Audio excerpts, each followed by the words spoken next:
les cafés où les clients peuvent jouer avec des chiens et des chats sont déjà un grand classique dans les grandes villes chinoises.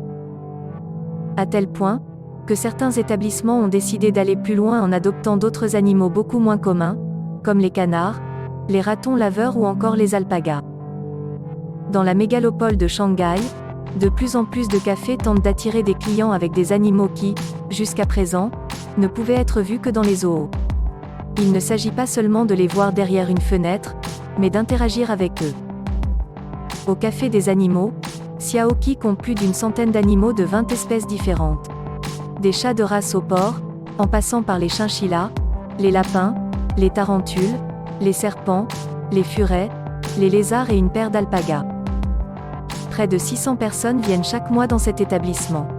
Ce sont principalement des familles avec leurs enfants ou des jeunes couples. Les employés leur expliquent comment ils doivent s'occuper de chaque animal et prendre soin de lui. La pandémie a touché économiquement ces cafés qui ont dû fermer entre janvier et mars de l'année dernière. À elles seules, les dépenses alimentaires s'élèvent entre 1 540 et 3 080 $. Dans un autre café animalier de Shanghai, les stars sont les ratons laveurs. Sa propriétaire, Cheng Shen, explique que tous les clients reçoivent des consignes de sécurité et un tablier de protection.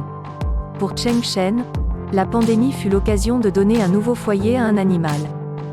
L'un des 8 ratons laveurs est un bébé de 3 mois qu'elle a acheté dans un zoo chinois, qui a été forcé de vendre certains de leurs animaux en raison de l'absence de visiteurs due à la Covid-19.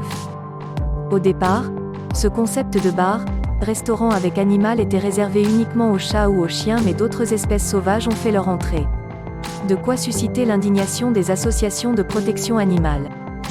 Récemment, l'hôtel du parc polaire de Harbin en Chine a créé la polémique en exhibant 2 ours polaires.